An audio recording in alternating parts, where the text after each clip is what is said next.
Doctor B are Ambedkar ji का पूरे जीवन का बलिदान, सबसे ज्यादा बलिदान यदि है तो आप पढ़ के देखिए बाबा साहब की किताबों को, आप पढ़ के देखिए बाबा साहब के संविधान को। सबसे ज्यादा अधिकार महिलाओं को जीने का अधिकार, महिलाओं को शान से आगे बढ़ने का अधिकार, महिलाओं की शिक्षा का अधिकार, महिलाओं को नौकरी में आने का अधिकार, महिलाओं को नौकरी करते हुए चिकित्सा सेवा का अधिकार, महिलाओं को नौकरी करते हुए बाल अवकाश देखभाल का अधिकार और महिलाओं के स्वाभिमान का अधिकार वो बाबा साहब doctor B are Ambedkar ji की देन। प्रधानमंत्री इंदिरा गांधी भी बाबा साहब doctor B are Ambedkar ji की वजह से देश की प्रधानमंत्री बनी। आज बहन कुमारी मायावती जैसी आयरन लेडी, आपकी ही बहन, ये बच्चे जो बैठे हैं आपके जैसी उम्र में थी जब बहन कुमारी मायावती वो 18-20 साल की थी, तब चप्पल पहन करके पूरे मैदान में, पूरे उत्तर प्रदेश में क्रांति की ज्वाला जगाते हुए चलती थी। और उन्होंने तब doctor B are Ambedkar ji ने 19 और 20 मार्च 1927 में महाड़ तालाब को लाठी डंडों से लिए हुए आप जैसे सैनिकों से घेर, और जब घेरा 2 दिन तक वो लड़ाई चली और उसमें मनुवादियों ने बाबा साहब पर लाठी,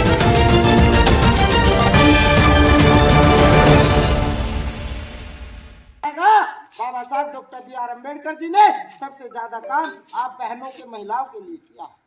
बाबा साहब doctor B are Ambedkar ji का पूरे जीवन का बलिदान, सबसे ज्यादा बलिदान यदि है तो आप पढ़ के देखिए बाबा साहब की किताबों को, आप पढ़ के देखिए बाबा साहब के संविधान को।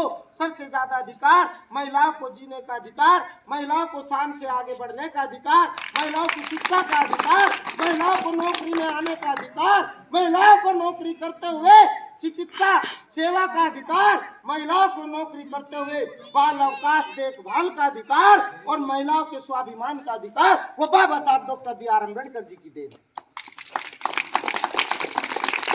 आज इस देश में देश की पहली महिला प्रधानमंत्री इंदिरा गांधी भी बाबा साहब doctor B are Ambedkar ji की वजह से देश की प्रधानमंत्री बनी। आज बहन कुमारी मायावती जैसी आयरन लेडी, आपकी ही बहन, ये बच्चे जो बैठे हैं आपके जैसी उम्र में थी जब बहन कुमारी मायावती वो 18-20 साल की थी, तब चप्पल पहन करके पूरे मैदान में, पूरे उत्तर प्रदेश में क्रांति की ज्वाला जगाते हुए चलती थी। और उन्होंने पैदल पैदल चल करके बहुजन समाज को, आपको और मुझे ऐसी शक्ति दे दी कि हम अब कहीं भी गली में, चौराहे पे, किसी भी शहर में खड़े होकर शेर की तरह दौड़ने का काम करते हैं।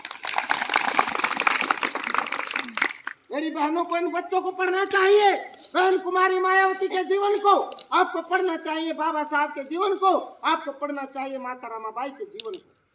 जब आप इसको पढ़ेंगे तो आपके अंदर क्रांति की ज्वाला आ जाएगी, आप मैदान में उतर जाएंगे और घर घर क्रांतिकारी बच्चे खड़े हो जाएंगे, पैदा कर देंगे, हमें बोलने की जरूरत नहीं पड़ेगी, हमारा हर परिवार सुरक्षित हो जाएगा।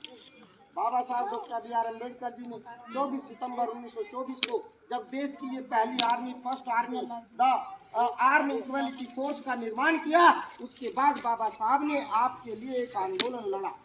जो साथी जानते हैं बाबा साहब के जीवन का प्रथम आंदोलन महाड़ तालाब की लड़ाई, नागपुर की भूमि पर एक इतना बड़ा विशाल तालाब था, उस तालाब में मनुवादियों के गंदे जानवर उसमें टट्टी और पेशाब करते थे, लेकिन मेरे समाज का साथी, हमारे शूद्र दलित समाज का साथी उस तालाब पर जा नहीं सकता था, पानी पीना तो बहुत दूर की बात है।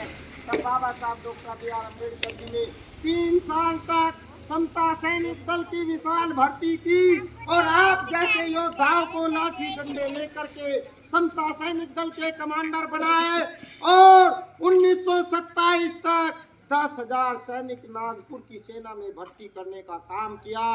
जब आर्मी इक्वलिटी फोर्स, समता सैनिक दल, 10,000 सिपाहियों की मजबूत फौज खड़ी हो गई, तब बाबा साहब doctor B are Ambedkar ji ने 19 और 20 मार्च 1927 में महाड़ तालाब को लाठी डंडों से लिए हुए आप जैसे सैनिकों से घेर, और जब घेरा 2 दिन तक वो लड़ाई चली और उसमें मनुवादियों ने बाबा साहब पर लाठी डंडे भी चलाए, लेकिन बाबा साहब ने पहले ही अपने सिपाही तैयार किए थे, 10,000 लाठी डंडे वाले सिपाही। महाड़ तालाब की कभी फोटो देखिए, कैलेंडर पर छपी है, एक तालाब है और तालाब के चारों ओर लाठी डंडे लिए हुए महिलाएं, बहन, बेटियां और आप जैसे क्रांतिकारी साथी खड़े हैं। तब बाबा साहब ने 2 दिन तक लड़ाई चली और उस लड़ाई को जीतने का काम किया और आपको आज बिस्लरी का पानी पीने को दे दिया। आज यदि मैं और आप एक बूंद हमारे गले के अंदर जाती है तो हम उस बूंद के साथ बाबा साहब के बलिदान को याद करते हैं। याद करिए आप भी, यदि आपको पानी पीने की आजादी मिली है तो वो भी बाबा साहब डॉक्टर बी.आर. अम्बेडकर जी की देन है। इसलिए ज्यादा समय ना लेते हुए मैं, क्योंकि पहली बार आपके बीच में उपस्थित हुआ हूँ, राजनीतिक माहौल चल रहा है, कोई व्यक्ति हमारे सामाजिक क्रांति को राजनीतिक तौर पर उसका गलत फायदा ना उठा ले। मैं ज्यादा समय ना लेते हुए आप साथियों से अपील करूंगा।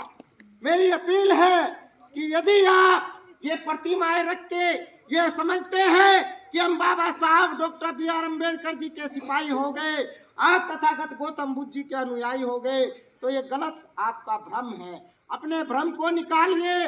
प्रतिमाएं रखने से, जय भीम और नमो बुद्धाय कहने से हम बाबा साहब के सिपाही नहीं हो सकते।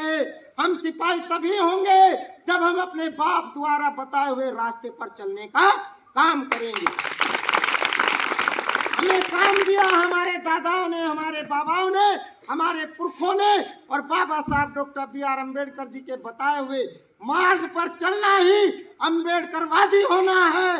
तथागत गौतम बुद्ध जी के बताए धम्म पर चलना ही, त्रिशरण पर चलना ही, पंचशील का पालन करना ही तथागत गौतम बुद्ध का अनुयायी होना।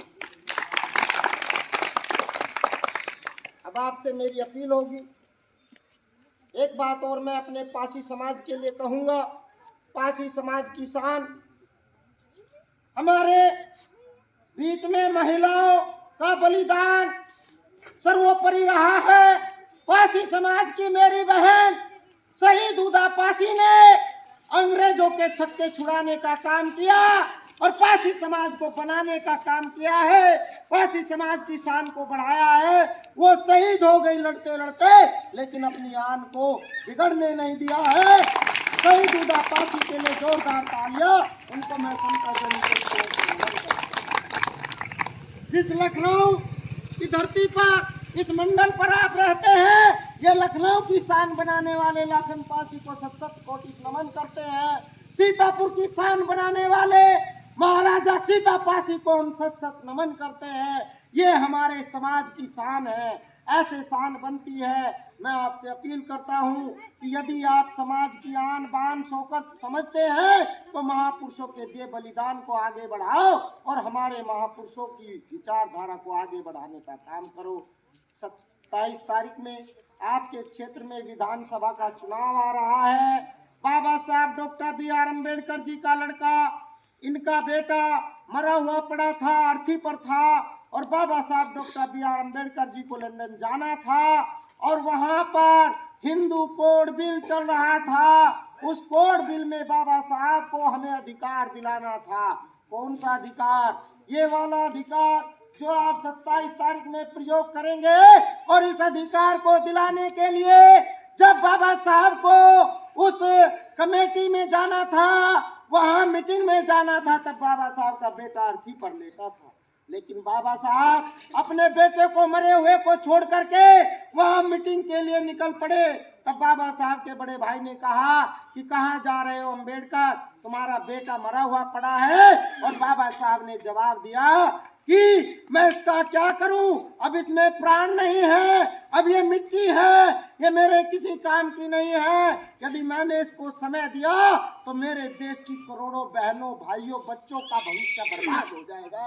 और इसलिए बाबा साहब अपने